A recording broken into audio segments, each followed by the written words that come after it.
Hello students, welcome to all of you. Class 6, 7th and 8th. Get ready for tenses. जो मैंने आपको कल के होमवर्क में जो सेंड की थी वर्ब फॉर्म्स, ठीक है, तो वो वर्ब जो फॉर्म्स मैंने आपको सेंड की थी वो आपको क्या करनी है, पहले लर्न करनी है. आई होप वो आपने राइट और लर्न कर ली होंगी, क्योंकि उनके बिना हम टेंसेस नहीं सीख सकते, इसलिए वो मैंने पहले सेंड की. ठीक है, अब हम स्टार्ट करने जा रहे हैं अपने टेंसेस. आपका 4th चैप्टर है ग्रामर में. 6, 7th और 8th तीनों के लिए ये वीडियो कॉमन में है. तो अब हम स्टार्ट करते हैं टेंसेस के बारे में पढ़ना. So let's start. From the grammatical point of view, the correct use of different forms of verb is called tense. अगर ग्रामेटिकल पॉइंट ऑफ व्यू से देखें तो जो डिफरेंट अलग अलग फॉर्म्स होती हैं वर्ब की, उनको करेक्ट यूज़ करना, उनको सही से यूज़ करना ही क्या कहलाता है, टेंस कहलाता है. Basically tense is that art of sentence formation in which different forms of verbs are used according to number and person of subject and the time of action. Basically tense है ना, the art of sentence formation, एक sentence बनाने की एक कला है. Sentence को maintain करने की, फॉर्मेशन करने की, सेंटेंस बनाने की एक आर्ट है, जिसके अंदर हम अलग अलग प्रकार की वर्ब्स की फॉर्म्स को नंबर के अकॉर्डिंग, पर्सन में सब्जेक्ट कौन सा है उसके अकॉर्डिंग और टाइम ऑफ एक्शन के अकॉर्डिंग, वो काम किस समय में हुआ, इसके आधार पर हम क्या करते हैं, टेंस का यूज़ करते हैं. Tenses are divided into 3 parts. Tenses को 3 पार्ट्स में डिवाइड किया गया है, सभी जानते हैं, प्रेजेंट टेंस, पास्ट टेंस और फ्यूचर टेंस.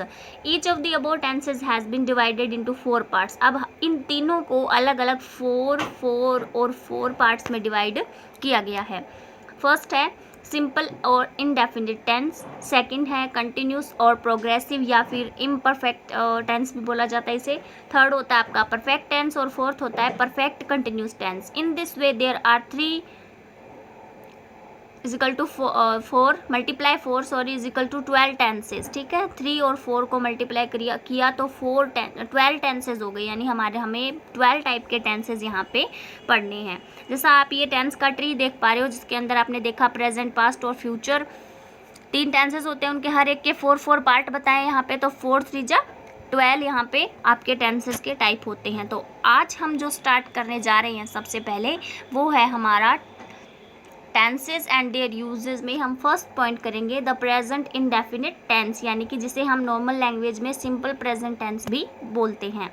जैसे this tense is use to express habitual action in present. इस टेंस का हम यूज़ तब करते हैं जब कोई हैबिचुअल एक्शन, जो हमारी हैबिट है, ऐसा कोई एक्शन हम अभी प्रेजेंट में इस समय कर रहे हैं. जैसे ही प्लेज क्रिकेट, वह क्रिकेट खेलता है. They play cricket, way cricket खेलते हैं. आई प्ले क्रिकेट, मैं क्रिकेट खेलता हूँ. ठीक है, तो अब हम इसको थोड़ा सा डीपली और समझेंगे इसके बारे में कि किस तरीके से आपको प्रेजेंट इंडेफिनिट टेंस या सिंपल प्रेजेंट का पता चल देगा. फॉर्म्स. Affirmative sentences. एस या एस ई, एस और S E is added in the first form of the verb with third person singular subject he, she, it and singular nouns. और इसका मतलब ये है कि जो वर्ब होती है ना, वर्ब की फर्स्ट फॉर्म आपको दी जाती है. ठीक है, वर्ब की फर्स्ट फॉर्म आपको दी जाती है. उसके अंदर अगर आप अफर्मेटिव सेंटेंस कर रहे हो, फर्स्ट यानी कि सिंपल टेंस कर रहे हो, तो उसमें आपको क्या करना होता है, सब्जेक्ट के अकॉर्डिंग या तो वो वर्ब डायरेक्ट जैसी है वैसी आएगी, या फिर उसके अंदर एस या एस ई में से कोई, ई एस में से एस या फिर ई एस में से कोई एक चीज़ उसके अंदर ऐड होगी. ठीक है, तो वो डिपेंड करता है आपके सब्जेक्ट पे. अगर आपका सब्जेक्ट प्लूरल है तब तो उसमें आपको कुछ ऐड करना ही नहीं, जैसी वर्ब की फर्स्ट फॉर्म दे रखी है वैसी की वैसी आप लिख दो. लेकिन अगर आपका सब्जेक्ट सिंगुलर है, ही, शी, इट या फिर कोई सिंगुलर नाउन है, तो फिर आपको क्या करना है, उस वर्ब के साथ में एस या फिर ई एस आपको ऐड करना पड़ेगा उस वर्ब की फॉर्म में. ओके, उसके बाद में है while only first form of the verb is used without adding s और e s with subjects other than third person singular. Third person जो सिंगुलर होते हैं उनके साथ में एस और ई एस नहीं लगता, सब्जेक्ट्स के साथ में डायरेक्ट वर्ब की फर्स्ट फॉर्म आती है. जैसे अब हम थोड़ा सा इसको क्लियर करते हैं पैटर्न से.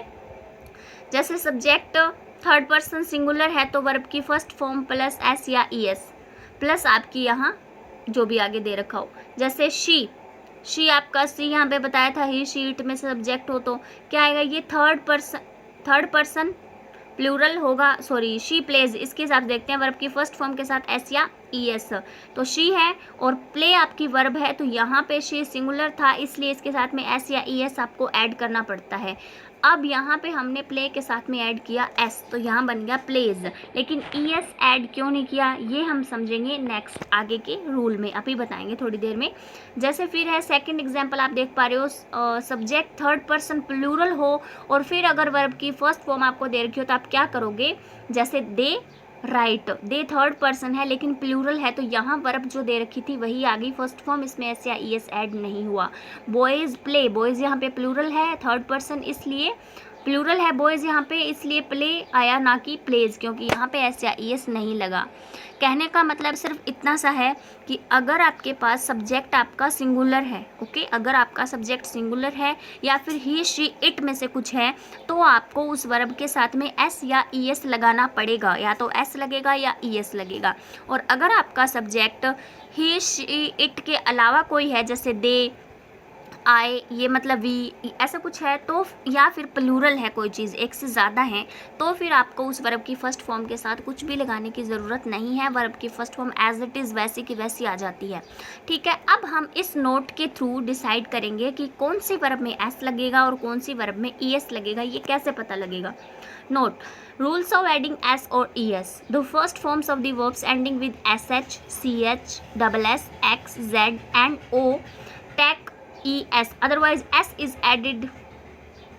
अच्छा, तो इसमें आपको ये पता करना है कि जब क्या होता है, फर्स्ट फॉर्म अगर आपको वर्ब की फर्स्ट फॉर्म दे रखी है उसकी एंडिंग SH से, CH से, SS से, X से, Z से, O से होती है, तो आपको उस वर्ब के लास्ट में ES लगाना है। यानी ऐसी वर्ब्स जिनके लास्ट में आपको SH, CH, SS, X, Z, O मिले तो आपको उस वर्ब के साथ में ES ऐड करना है, अदरवाइज सिर्फ S ऐड करना है। जैसे गो में O है लास्ट में तो गोज में ES ऐड होगा, टीच में CH है तो ES ऐड होगा, पास में SS है तो ES ऐड होगा।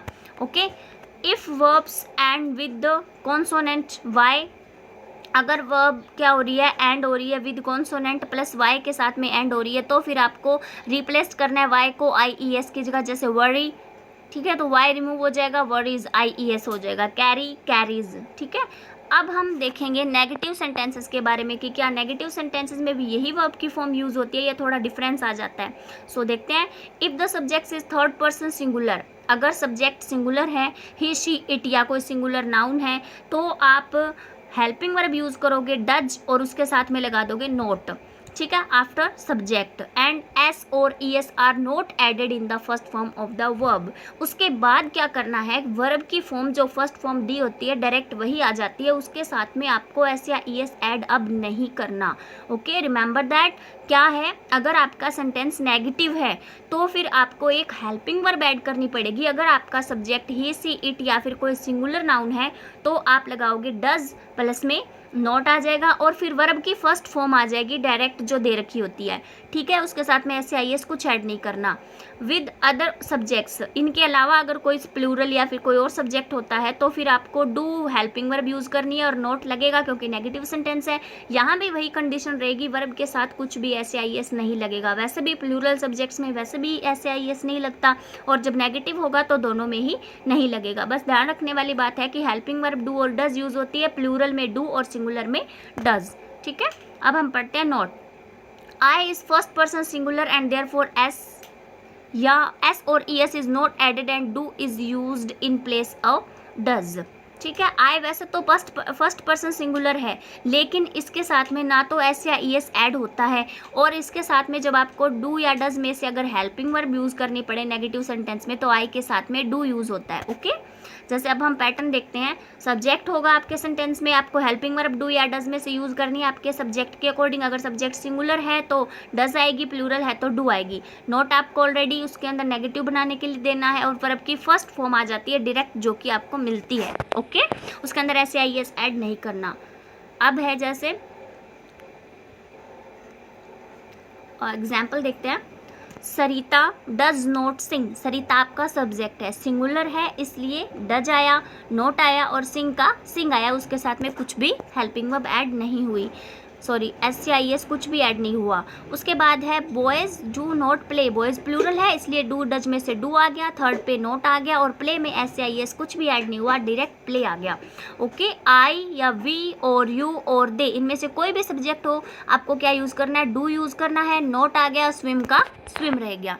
ओके उसके बाद हम पढ़ेंगे इंटेरोगेटिव सेंटेंसेस के बारे में, यानी ऐसे सेंटेंसेस जिनमें क्वेश्चन पूछा जाता है, इंटेरोगेटिव सेंटेंसेस। ठीक है, when the subject is third person, जब सब्जेक्ट क्या होता है, थर्ड पर्सन होता है, then does is used before the subject, otherwise do is used.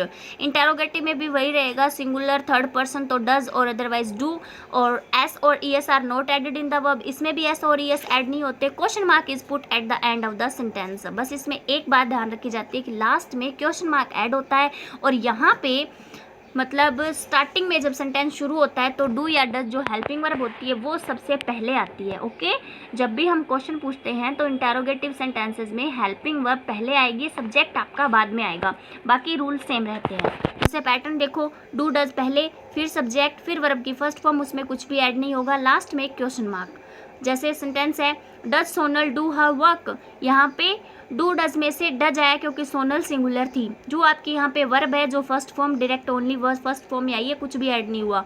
Her work question mark, क्या सोनल ने अपना काम किया या सोनल अपना काम करती है, ये क्वेश्चन बन गया।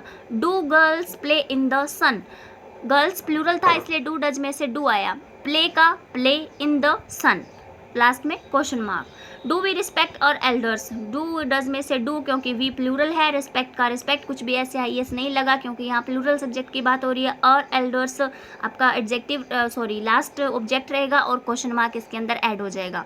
अब हम देखते हैं uses. This tense is used in the following conditions, कुछ कंडीशंस में भी ये सेंटेंस जो है प्रेजेंट सिंपल टेंस ये यूज होता है।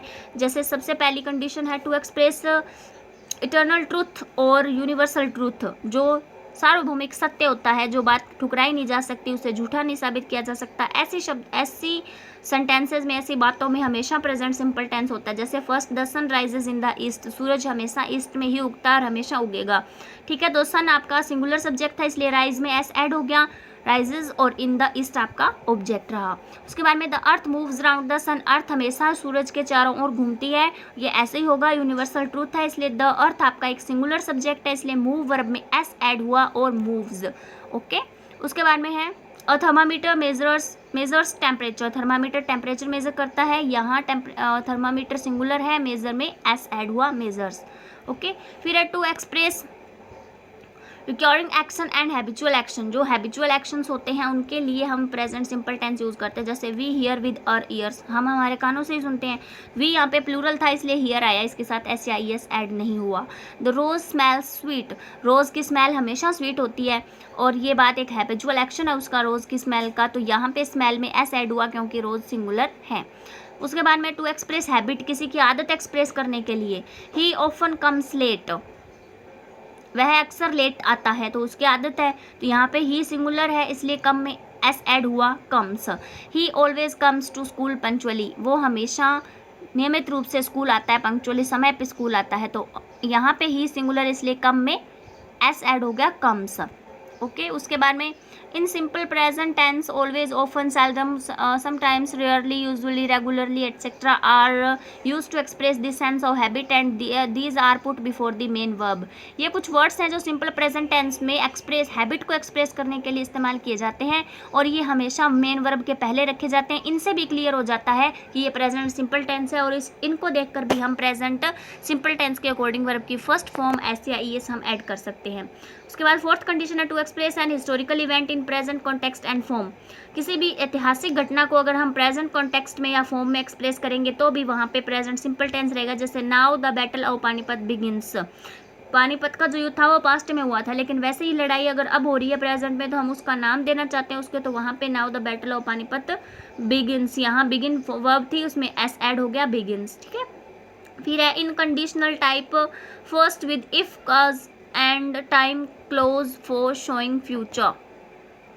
इसके अंदर क्या होता है कि अगर फर्स्ट कंडीशन है टाइप फर्स्ट, उसके अंदर अगर इफ़ लगा के क्लोज बनाई हो और वो टाइम क्लोज को शो करे, फ्यूचर के टाइम को क्लोज करे शो करे, तो यहाँ पे प्रेजेंट सिंपल टेंस होता है, जैसे if he comes to me I shall help him, अगर वो मेरे पास आएगा, if he comes to me, अगर वो मेरे पास आता है, आई शैल हेल्प हिम, मैं उसकी मदद करूँगा। इफ़ लगा के अगर कोई कंडीशन दी जाती है तो यहाँ ही सिंगुलर था, इसलिए कम्स में प्रेजेंट सिंपल टेंस रहा। I shall do it when he comes, जब वह आएगा तो मैं ऐसा करूँगा। तो यहाँ पे ही आपका सिंगुलर सब्जेक्ट है और यहाँ कम के साथ एस लग गया, कम्स प्रेजेंट सिंपल टेंस बन गया। In the sentences expressing pre plan programs of future according to definite time table, अगर मतलब कोई प्री प्लान प्रोग्राम हो जो फ्यूचर के लिए पहले से बना रखा है, उसी अगर आप टाइम टेबल में डिफाइन करते हो तो वहाँ भी प्रेजेंट सिंपल टेंस होता है। जैसे वी लीव अजमेर टुमारो, हम कल अजमेर छोड़ेंगे, इसका मतलब वो कल उन्होंने प्री प्लान कर रखा है कि वो जाएंगे, तो वी प्लूरल है इसलिए यहाँ पे लीव आया और टेंस प्रेजेंट सिंपल टेंस ही रहेगा। The train leaves eight 4:30 PM, train जो है वो 4:30 बजे निकलेगी, तो ट्रेन 4:30 बजे, उसका पहले से फिक्स है टाइम, प्री प्लान प्रोग्राम है, इसलिए यहाँ पे लीव में एस लग गया, लीव्स। ओके, उसके बाद में identity in the sentences of this tense following adverbials are used, जो इस टेंस के सेंटेंस होते हैं उनके अंदर कुछ एडवर्बियल्स यूज़ किए जाते हैं, जिससे पता लग जाता है कि ये प्रेजेंट सिंपल टेंस है। जैसे इन द मॉर्निंग्स, इवनिंग्स, अगर ऐसा कुछ मिले तो on Sundays, Monday, each, every, day, night, week, month, each day, each night, each week, month, every week, ऐसे हो तो once, twice, several times, several a day, once a day, twice a week, twice a month, इस तरीके से। और always, often, sometimes, usually, occasionally, generally, seldom, rarely, never, regularly, frequently, daily, ये कुछ words है जिससे आप प्रेजेंट सिंपल टेंस का पता लगा सकते हो। अब सेकंड है आपका प्रेजेंट कंटिन्यूस टेंस, या इसे प्रेजेंट प्रोग्रेसिव भी बोला जाता है। This tense express the continuity of an action, ये जो टेंस है वो एक्शन में, किसी के काम में कंटिन्यूटी दिखाता है कि वो काम अभी चल रहा है। This has the following sentence structure देख लेते हैं। आई एम प्लेइंग, मैं खेल रहा हूँ, यू आर प्लेइंग, तुम खेल रहे हो, ही इज़ प्लेइंग, वह खेल रहा है। अफर्मेटिव सेंटेंसेस जो होते हैं इसके, यानी प्रेजेंट कंटिन्यूस के जो सिंपल सेंटेंसेस होते हैं उसके अंदर is, am, are, helping verb use होती है। ओके, इज आता है सिंगुलर सब्जेक्ट के साथ में, ही, शी, इट, और सिंगुलर नाउन के साथ में। आर आता है प्लूरल सब्जेक्ट्स के साथ में, और एम आता है ओनली आई के साथ में। मेन वर्ब में आईएनजी ऐड हो जाता है और वो प्रेजेंट पार्टिसिपल फॉर्म बन जाती है।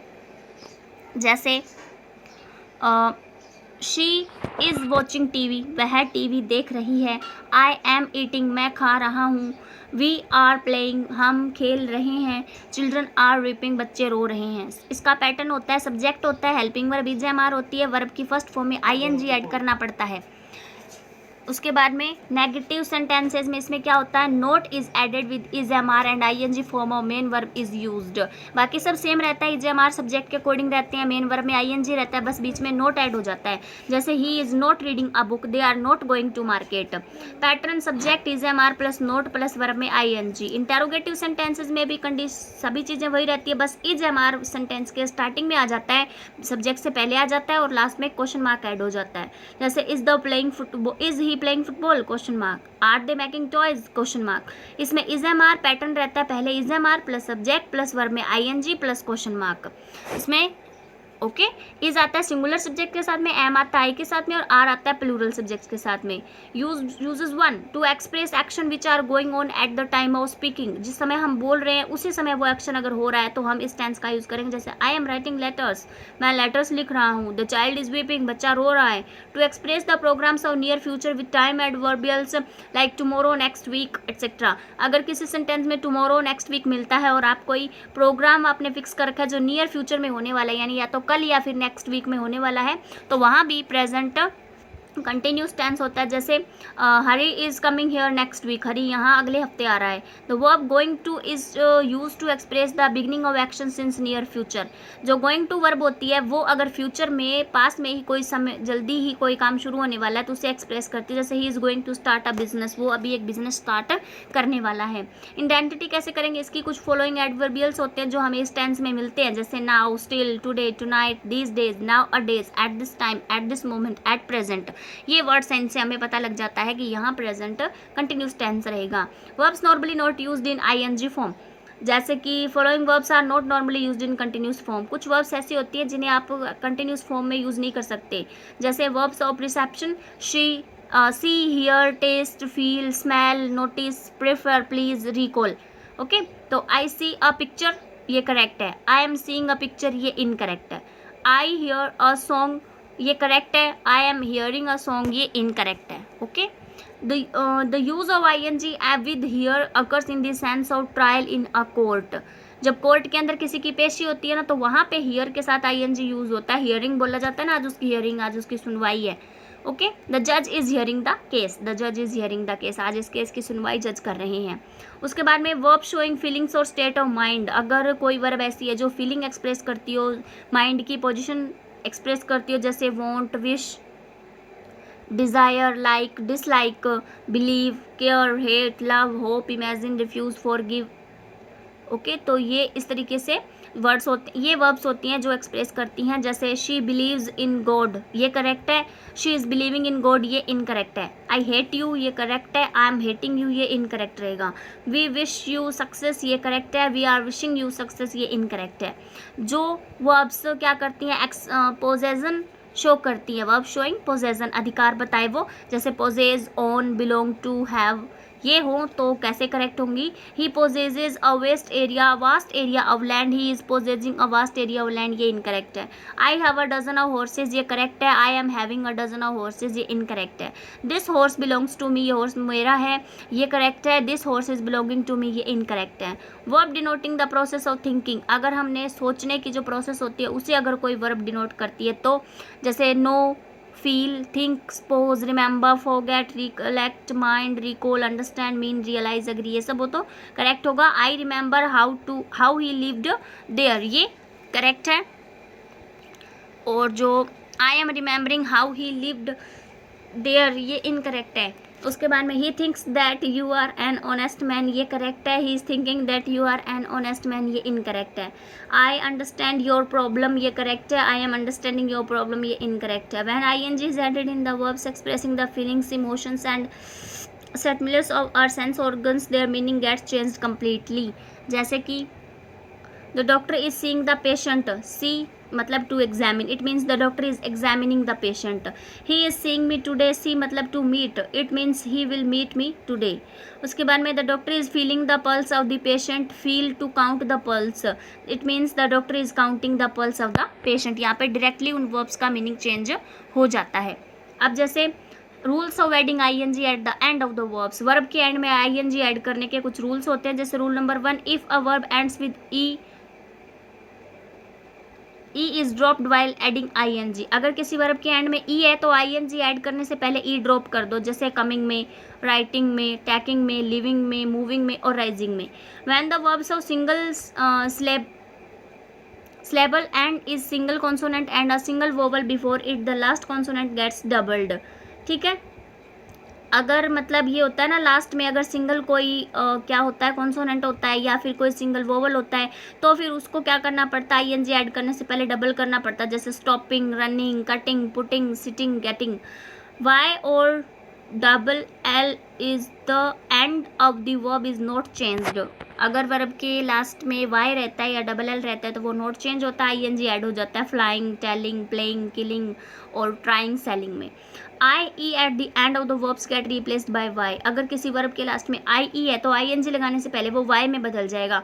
जैसे लाई होता है, ING ऐड करेंगे तो लेइंग, डाइंग और टाइंग। ठीक है, when there is a single vowel followed by L in the end of verb then L gets doubled, अगर मतलब L जो हो लास्ट के अंदर उससे पहले कोई सिंगल वोवल हो तो फिर वो L डबल हो जाता है, जैसे क्वेलिंग और ट्रैवलिंग और फुलफिलिंग। ओके, अब ये कुछ एक्सरसाइजेज हैं, ये आपको खुद करनी है अपने आप अपनी इंग्लिश ग्रामर की नोटबुक में। इन्हीं दोनों टेंसेस पे डिपेंडेंट है, जैसे प्रेजेंट इंडेफिनिट पे और प्रेजेंट कंटिन्यूस पे। और school never blank open verb है on Sundays but they blank today. My uncle seldom wear verb है a hat but he blank wear one now. My mother blank newspaper now she always blank it at this time of the day, इसमें read verb है। और Ganpat usually blank at the front of the class but today he in the last now sit verb है। Y are you blank a coat this morning I never blank on till October, इसमें wear verb है। इस तरीके से my mother usually on the oil stove but today she blank on the gas stove, यहाँ पे cook आपकी verb है। Okay, ये भी एक्सरसाइजेज हैं। जैसे what are you blank at the moment, if you are not blank anything please help me do, यहाँ पे आपकी वर्ब है। I usually blank coffee but today I blank milk, यहाँ पे ड्रिंक वर्ब है। I blank football right now, play verb है, Rohan blank to school daily, यहाँ पे गो वर्ब है। तो वर्ब्स आपको दे रखी हैं, आपको टेंस समझना है, अभी प्रेजेंट कंटिन्यूस है या प्रेजेंट सिंपल है, उसी के अकॉर्डिंग कौन सी हेल्पिंग वर्ब आएगी, और इंटेरोगेटिव सेंटेंस है या नेगेटिव सेंटेंस है, कौन सी हेल्पिंग वर्ब लगेगी, वर्ब की फॉर्म कौन सी आएगी, उसमें एस या ई एस ऐड होगा या नहीं होगा। ओके, तो ये चीज़ें आपको करनी है। Okay, thanks and have nice day.